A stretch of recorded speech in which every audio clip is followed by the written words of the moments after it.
प्रदातारं देवं वन्देऽहं गणनायकम्। मूषकोत्तममारुह्य देवासुरमहाहवे योद्धुकामं महावीर्यं वन्देऽहं गणनायकम्। यक्षकिन्नरगन्धर्वक्ष सिद्धविद्याधरैः सदा स्तूयमानं महाबाहुं वन्देऽहं गणनायकम्। सर्वविघ्नहरं देवं सर्वविघ्नविवर्जितं सर्वसिद्धिप्रदातारं वन्देऽहं गणनायकम्। गणाष्टकमिदं पुण्यं यः पठे सततं नरः सिद्ध्यन्ति सर्वकार्याणि विद्यावान् धनवान् भवेत्।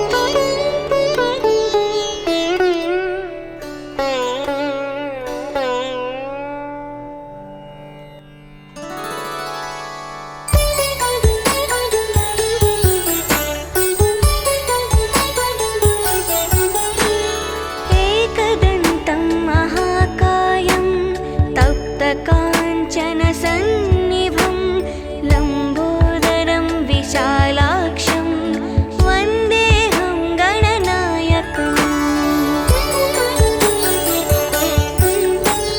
मौञ्जीकृष्णाजिनधरं नागयज्ञोपवीतिनं बालेन्दुसुकलामौलिं वन्देऽहं गणनायकम्।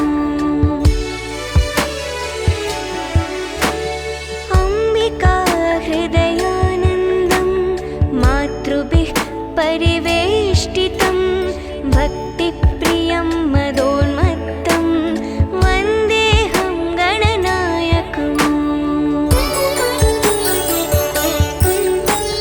चित्ररत्नविचित्राङ्गं चित्रमालाविभूषितं चित्ररूपधरं देवं वन्देऽहं गणनायकम्।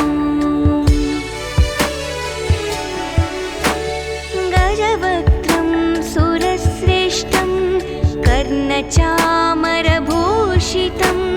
पाशाङ्कुशधरं देवं वन्देऽहं गणनायकम्।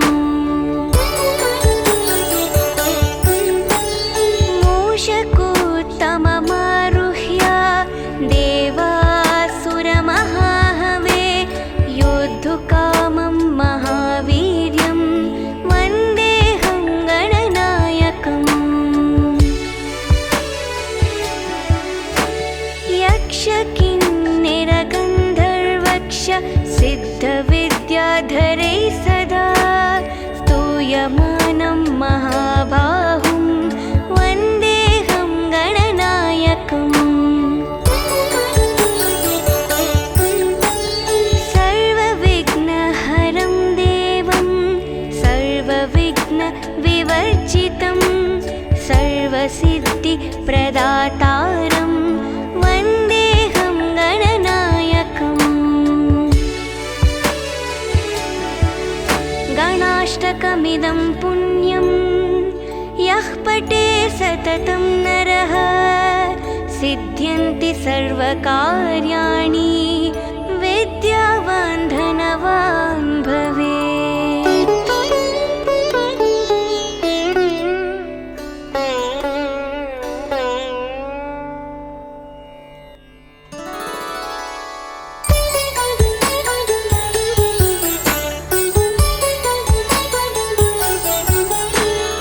एकदन्तं महाकायं तप्तकाञ्चनसन्निभं लम्बोदरं विशालाक्षं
कर्णचामरभूषितं पाशाङ्कुशधरं देवं वन्देऽहं गणनायकम् मूषकोत्तममारुह्य देवासुरमहाहवे योद्धुकामं महावीर्यं वन्देऽहं गणनायकम् यक्षकिन्निरगन्धर्वक्ष सिद्धविद्याधरैः सदा स्तूयमानं महाबाहुं वन्देऽहं गणनायकम् सर्वविघ्नहरं देवं सर्वविघ्नविवर्जितं सर्वसिद्धिप्रदातारं वन्देऽहं गणनायकम् गणाष्टकमिदं पुण्यं यः पठे सततं नरः सिद्ध्यन्ति सर्वकार्याणि विद्यावान् धनवान् भवेत्।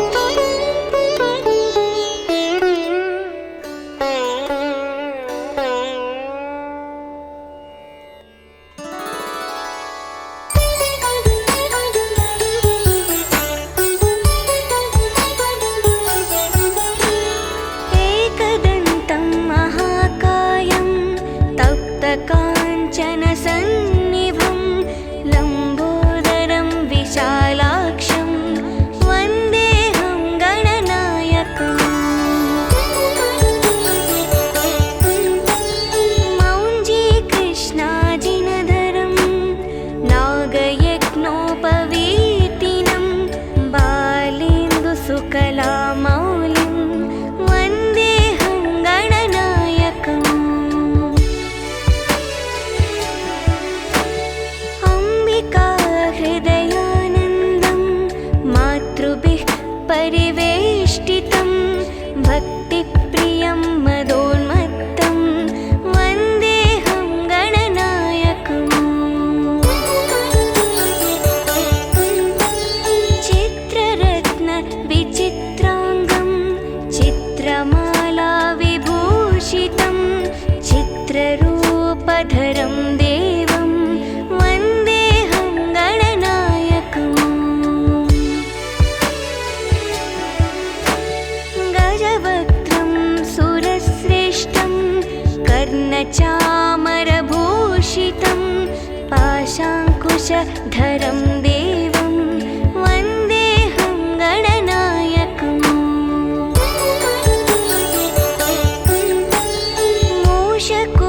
मूषकोत्तममारुह्य देवासुरमहाहवे योद्धुकामं महावीर्यं वन्देऽहं गणनायकम् यक्षकिन्निरगन्धर्वक्ष सिद्धविद्याधरैः सदा स्तूयमानं महाबाहुं वन्देऽहं गणनायकम् सर्वविघ्नहरं देवं सर्वविघ्नविवर्जितं सर्वसिद्धिप्रदातारं वन्देऽहं गणनायकम् गणाष्टकमिदं पुण्यं यः पठे सततं नरः सिद्ध्यन्ति सर्वकार्याणि विद्यावान् धनवान् भवेत्।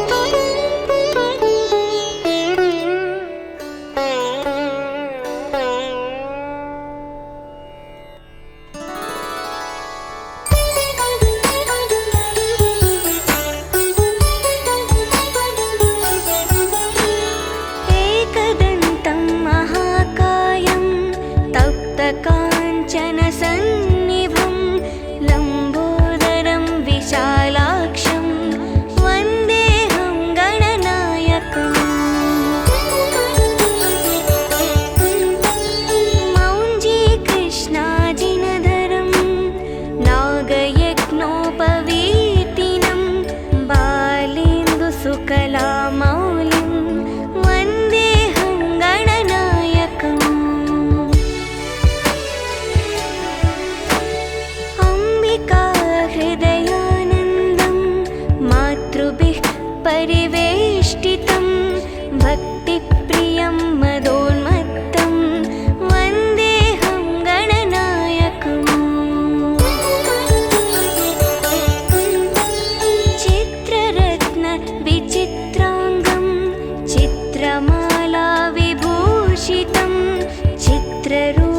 विश्वरूपधरं देवं वन्देऽहं गणनायकम्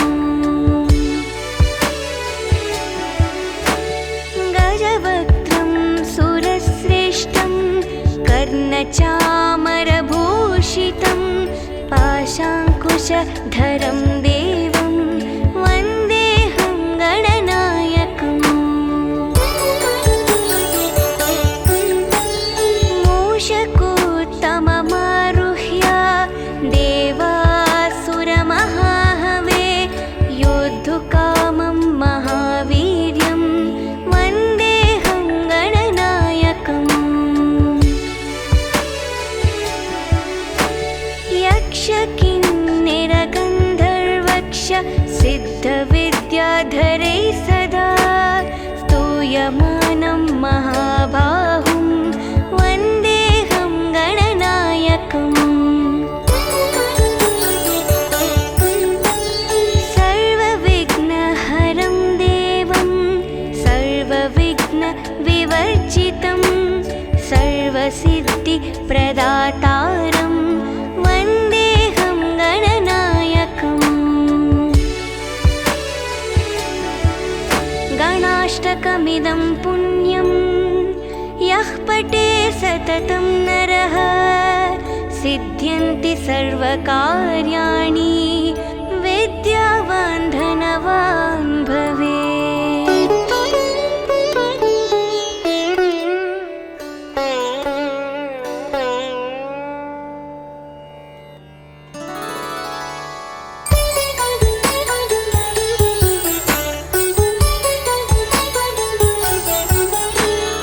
एकदन्तं महाकायं तप्तकाञ्चनसन्निभं लम्बोदरं विशालाक्षं वन्देऽहं गणनायकम्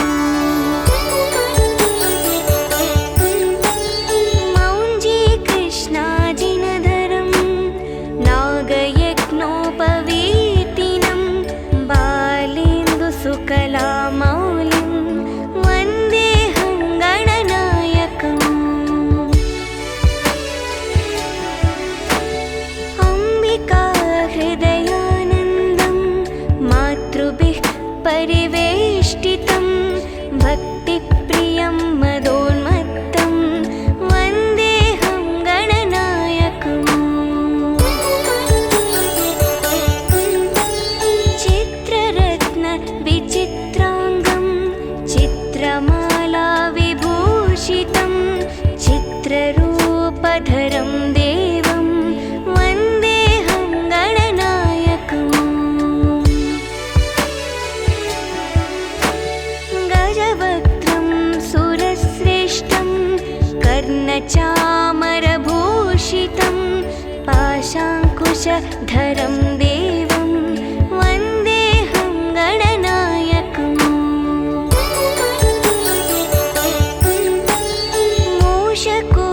मूषकोत्तममारुह्य देवासुरमहाहवे योद्धुकामं महावीर्यं वन्देऽहं गणनायकम् यक्षकिन्निरगन्धर्वक्ष सिद्धविद्याधरैः सदा स्तूयमानं महाबाहुं वन्देऽहं गणनायकम् सर्वविघ्नहरं देवं सर्वविघ्नविवर्जितं सर्वसिद्धिप्रदातारं वन्देऽहं गणनायकम् गणाष्टकमिदं पुण्यं यः पठे सततं नरः सिद्ध्यन्ति सर्वकार्याणि विद्यावान् धनवान् भवेत्।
प्रियं मदोन्मत्तं वन्देऽहं गणनायकम् चित्ररत्न विचित्राङ्गं चित्रमाला विभूषितं चित्ररूपधरं देवं वन्देऽहं गणनायकम् गजवक्त्रं सुरश्रेष्ठं कर्णचामरभूषितं पाशाङ्कुशधरं देवं वन्देऽहं गणनायकम् मूषकोत्तममारुह्य देवासुरमहाहवे योद्धुकामं महावीर्यं वन्देऽहं गणनायकम्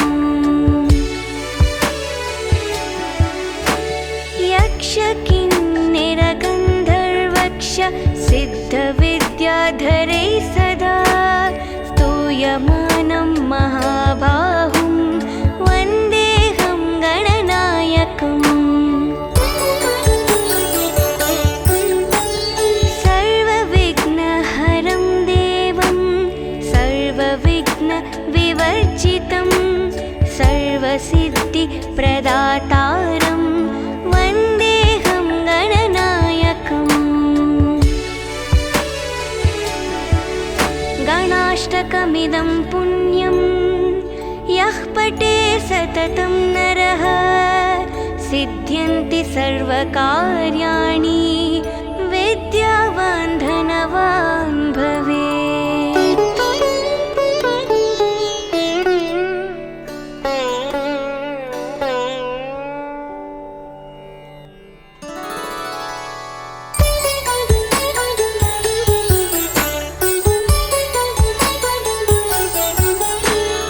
एकदन्तं महाकायं तप्तकाञ्चनसन्निभं लम्बोदरं विशालाक्षं वन्देऽहं गणनायकम्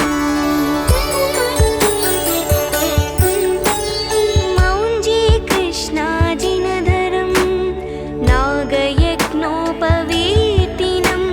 बालेन्दुसुकलामौलिं वन्देऽहं गणनायकम्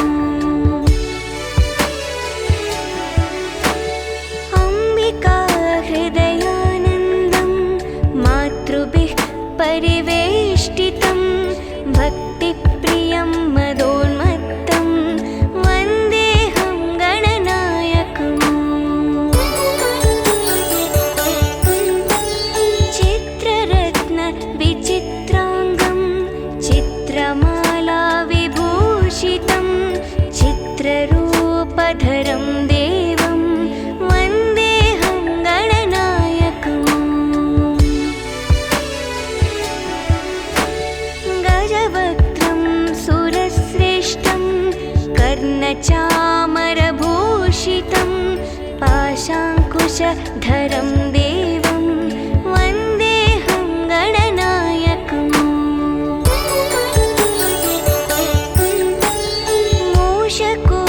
मूषकोत्तममारुह्य देवासुरमहाहवे योद्धुकामं महावीर्यं वन्देऽहं गणनायकम् यक्षकिन्निरगन्धर्वक्ष सिद्धविद्याधरै सदा स्तूयमानं महाबाहुं वन्देऽहं गणनायकम् सर्वविघ्नहरं देवं सर्वविघ्नविवर्जितं सर्वसिद्धिप्रदातारं वन्देऽहं गणनायकम् गणाष्टकमिदं पुण्यं यः पठे सततं नरः सिद्ध्यन्ति सर्वकार्याणि विद्यावान् धनवान् भवेत्।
गजवक्त्रं सुरश्रेष्ठं कर्णचामरभूषितं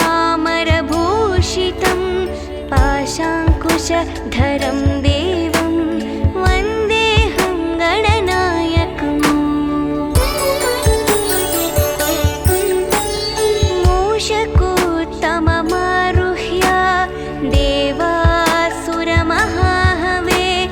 योद्धुकामं महावीर्यं वन्देऽहं गणनायकम् यक्षकिन्निरगन्धर्वक्ष सिद्धविद्याधरैः सदा स्तूयमानं महाबाहुं वन्देऽहं गणनायकम् सर्वविघ्नहरं देवं सर्वविघ्नविवर्जितं सर्वसिद्धिप्रदातारं वन्देऽहं गणनायकम् गणाष्टकमिदं पुण्यं यः पठे सततं नरः सिद्ध्यन्ति सर्वकार्याणि विद्यावान् धनवान् भवेत्।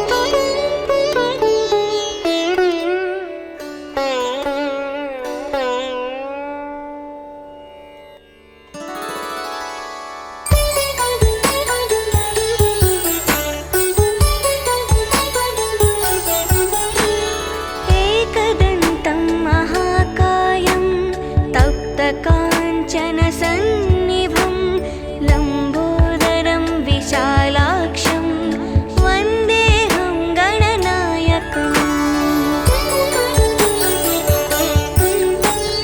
मौञ्जीकृष्णाजिनधरं नागयज्ञोपवीतिनं बालेन्दुसुकलामौलिं वन्देऽहं गणनायकम् अम्बिकाहृदयानन्दं मातृभिः परिवेष्टितं भक्तिप्रियं मदोन्मत्तं वन्देऽहं गणनायकम् चित्ररत्नविचित्राङ्गं चित्रमालाविभूषितं चित्ररूपधरं देवं वन्देऽहं गणनायकम् गजवक्त्रं सुरश्रेष्ठं कर्णचामरभूषितं पाशाङ्कुशधरं देवं वन्देऽहं गणनायकम्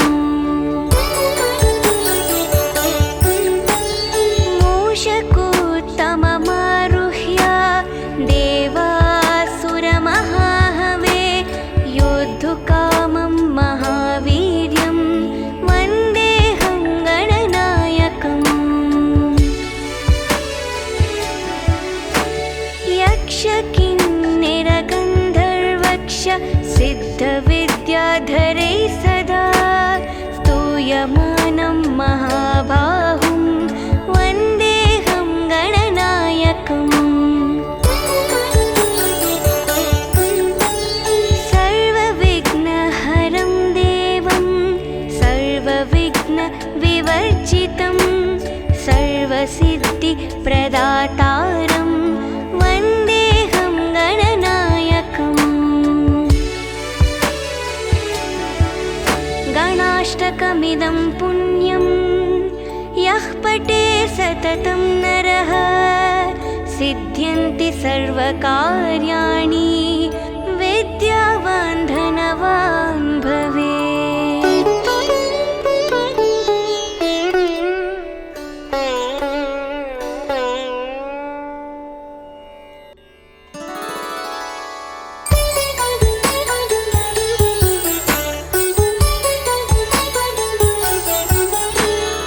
एकदन्तं महाकायं तप्तकाञ्चनसन्निभं लम्बोदरं विशालाक्षं वन्देऽहं गणनायकम्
कर्णचामरभूषितं पाशाङ्कुशधरं देवं वन्देऽहं गणनायकम् मूषकोत्तममारुह्य देवासुरमहाहवे योद्धुकामं महावीर्यं वन्देऽहं गणनायकम् यक्षकिन्निरगन्धर्वक्ष सिद्धविद्याधरै सदा स्तूयमानं महाबाहुं वन्देऽहं गणनायकम् सर्वविघ्नहरं देवं सर्वविघ्नविवर्जितं सर्वसिद्धिप्रदातारं वन्देऽहं गणनायकम् गणाष्टकमिदं पुण्यं यः पठे सततं नरः सिद्ध्यन्ति सर्वकार्याणि विद्यावान् धनवान् भवेत्।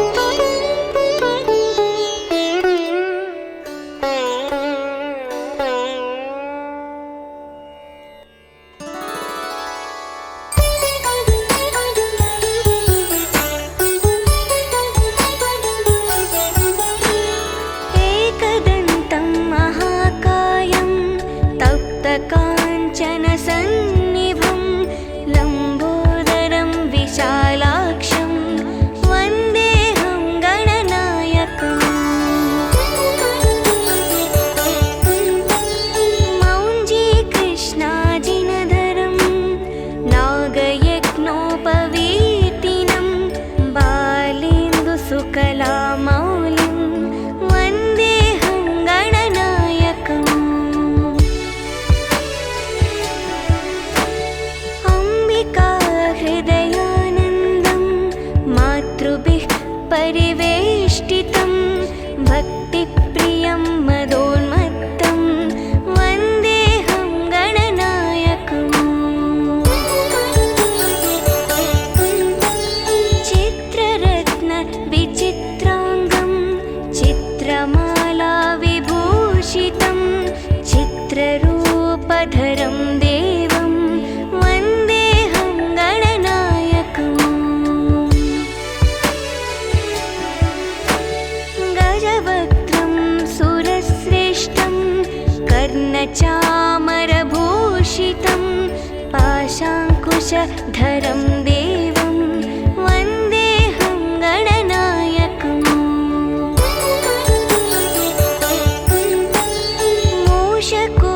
मूषकोत्तममारुह्य देवासुरमहाहवे योद्धुकामं महावीर्यं वन्देऽहं गणनायकम् यक्षकिन्निरगन्धर्वक्ष सिद्धविद्याधरै सदा स्तूयमानं महाबाहुं वन्देऽहं गणनायकम् सर्वविघ्नहरं देवं सर्वविघ्नविवर्जितं सर्वसिद्धिप्रदातारं वन्देऽहं गणनायकम् गणाष्टकमिदं पुण्यं यः पठे सततं नरः सिद्ध्यन्ति सर्वकार्याणि विद्यावान् धनवान् भवेत्।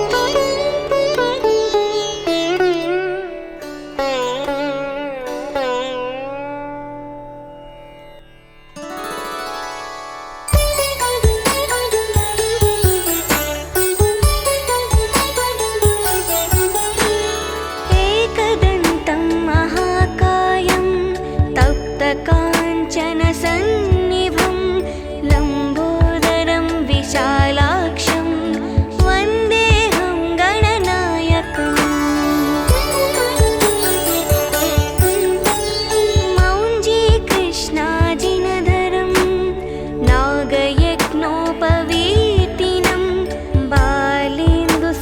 सकलामौलिं वन्देऽहं गणनायकम् अम्बिका हृदयानन्दं मातृभिः परिवेष्टितं भक्तिप्रियं मदोन्मत्तं वन्देऽहं गणनायकम्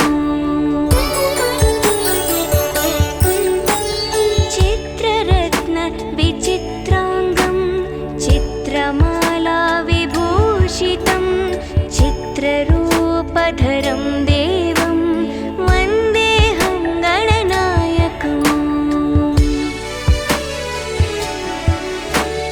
गजवक्त्रं सुरश्रेष्ठं कर्णचामरभूषितं पाशाङ्कुशधरं देवं वन्देऽहं गणनायकम्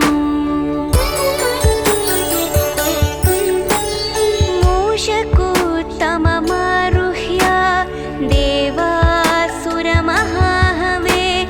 योद्धुकामं महावीर्यं वन्देऽहं गणनायकम् यक्षकिन्निरगन्धर्वक्ष सिद्धविद्याधरै सदा स्तूयमानं महाबाहुं वन्देऽहं गणनायकम्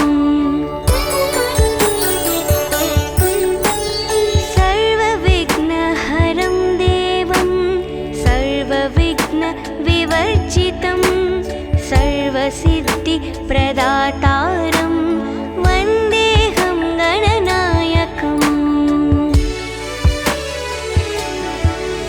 गणाष्टकमिदं पुण्यं यः पठे सततं नरः सिद्ध्यन्ति सर्वकार्याणि विद्यावान् धनवान् भवेत्।